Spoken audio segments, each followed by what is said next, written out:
What is going on, everybody? Welcome back to Week 8 Weekly Pick'em. I'm Buddy Strange, this is StrangeVoodooTV, and I hope you guys are doing amazing. First off, our win of the week is going to be the Saints over the Vikings. I picked them this week because I just think as a team they came together, and it was a really good win for them over a really good team. Alright, our loss of the week is going to go to the Packers, and I think you know why. Yeah, Ty Montgomery, what the hell are you doing? Now he's been banished, so that was close to me being right, and now I'm pissed. At Ty Montgomery too. But anyway, sorry Packers fans. Yeah, that's definitely a loss of the week. Alright, now SVTV's Players of the Week. First off, we've got James Conner as Offensive Player of the Week. He balled out on both fronts, both receiving and rushing, and he got himself a couple of scores. And this guy this week proved that when you've got Big Ben, AB, Juju Smith-Schuster, and James Washington on the outside, you can run the ball.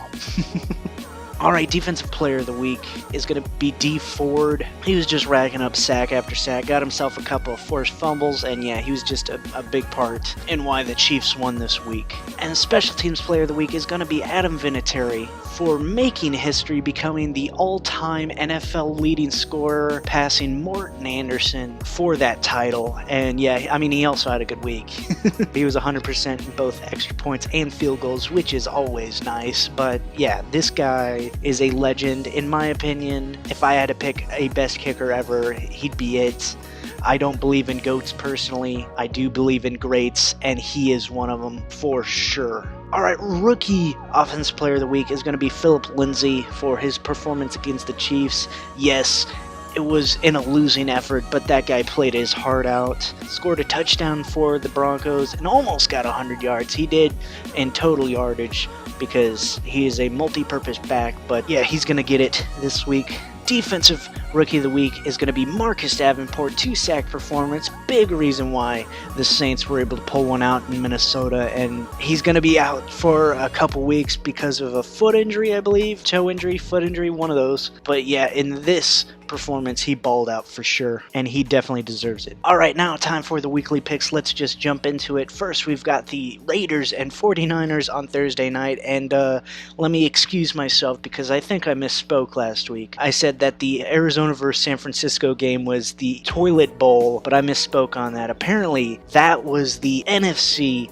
Toilet Championship, and this will be the Toilet Bowl this week. And I'm going to go with the 49ers here. They've been competitive. Yes, they lost to the Arizona Cardinals, which was not good, but the Raiders pass rush is not there. The Raiders don't have an offense anymore. They just traded away Amari Cooper, and they lost to the Colts pretty bad, as I kind of predicted, so that was cool. But yeah, the 49ers get it here, and they get it 24-16 over the Raiders. Alright, Steelers versus Ravens. Ravens have a #1 defense. Steelers have a great offense right now. They're clicking on all fronts offensively. I'm going to go Pittsburgh here in a close win, very close. I think it's 24-21 over the Ravens. Alright, Bears versus Bills, no competition. I don't think it's going to be a close one. Peterman's starting, which, yeah. Although they just did get Terrell Pryor, maybe they can put him at quarterback. He'd probably be better. Him getting signed to the Bills just gave the Bills their best quarterback and wide receiver in the same transaction, which is pretty interesting. But anyway, I think the Bears do win, and I think they win 31-13 over the Bills. Alright, Buccaneers versus Panthers. Right now, the Panthers are hot. The Buccaneers do have Fitzmagic back because they did.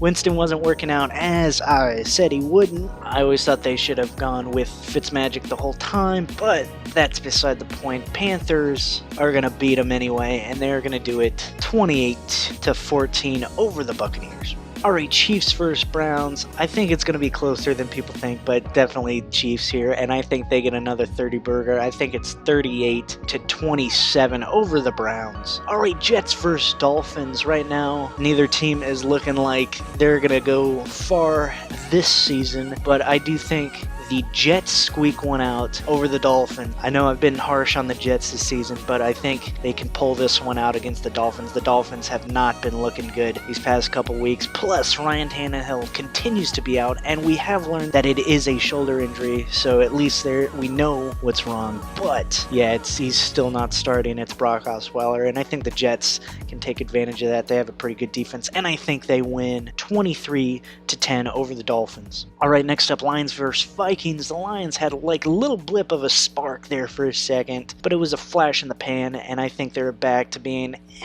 Kieran Johnson didn't have himself a good week. And yeah, the Vikings lost, but they lost to a really good team with a top MVP candidate in Drew Brees, but I think the Vikings do get it here, and I think they win 28-12 over the Lions. All right, Falcons versus Redskins. This is actually an interesting one. I would deem it the Alabama Bowl because the Falcons and Redskins do like their Alabama players. Redskins newly acquired Clinton Dix will definitely help them out, and I think they actually squeak by with a win. I think they get a win here over the Falcons, and I think they do it 27-24 over the Falcons. Alright, Texans versus Broncos, and I only have one question to ask about this game. Did Demaryius Thomas have to travel to Houston only to come straight back to Denver in 4 days? Or was he able to stay home and kind of learn the playbook, have the playbook mailed to him and learn it from his own house? Because that's kind of weird to trade a player right to the team you're about to face. I don't know. If it was in Houston, I mean, that'd be one thing, but it's in Denver. I don't know. It was interesting to me. I do think the Texans win, and I think they do it 34-13 over the Broncos. All right, Chargers versus Seahawks. Chargers, I think, are going to get this one. They might get Joey Bosa back. Melvin Ingram's questionable, but I think either way, Phillip Rivers can get it done. And I think, is it still Eckler? Eckler as the backup will do well. Derwin James is outstanding this season, and I think the Seahawks are heavily outmatched in this one. Chargers 41, Seahawks 20. All right, Rams versus Saints. Oof, this is a really good one, and I called an upset last week that damn it Ty Montgomery should have happened, and that was the Packers, who have been kind of on the borderline of good and not this season, where the Saints have been stellar. The Rams have also been stellar against teams that have been good. They've kind of I don't know whether they kind of take it light on teams that aren't as good, because they almost lost to the Broncos and the Packers and the Seahawks, but they won convincingly over the Vikings and so on and the Chargers. But I have no idea what the Rams are doing in that regard. But I think since it's the Saints, I think the Rams get it here. They continue that formula. I think the Saints will give them a damn game, and I will not be surprised if the Saints win here. But I think the Rams do it, and I think it's going to be one hell of a shootout. I think the Rams win 38-34 over the Saints. All right, Packers versus Patriots. I think last week's loss was just a big blow. Losing Clinton Dix or trading him away was not a good move on the surface, but if you look into it, he did show a little lack of production, and it seems like he didn't want to be there anyway, so his effort was a little lackluster in these past couple weeks. Some could argue the whole year, and yeah, they didn't want to give him a contract, which is understandable, so they got a pick for him. I can understand that, but it's still going to be a little bit of a hit. He's going to be replaced by, I believe, Tramon Williams, and he's getting up there in age, and he's transferring from cornerback to that position, which is not as bad, but still, it's going to come with some growing pains, and I think Tom Brady can take advantage of that. Although the Patriots' run game is a concern right now for sure. I don't think they'll have Sony Michel, and that could be a big factor, and I wouldn't be surprised if the Packers win based on the lack of a Patriots running game, because running game is really important, and I think right now the Packers actually have a better running game. If Sony Michel was playing in this game, I'd say Patriots, but anyway, I think regardless of all that, it's the battle of greats at quarterback, but in this one, Patriots get it 27-23 over the Packers. All right, Monday Night Football, we got Titans versus Cowboys, battle of the 3 and 4s. I would like to say this comes down to who's better at coaching, of which I would say Mike Vrabel, but I think the Titans don't have the exact personnel that matches right with the Cowboys, and I think the Cowboys will be able to take advantage of that. Their defense will definitely, I feel, swarm Mariota and make it a bad day for the Titans offense, and I think the Cowboys offense on the flip side can do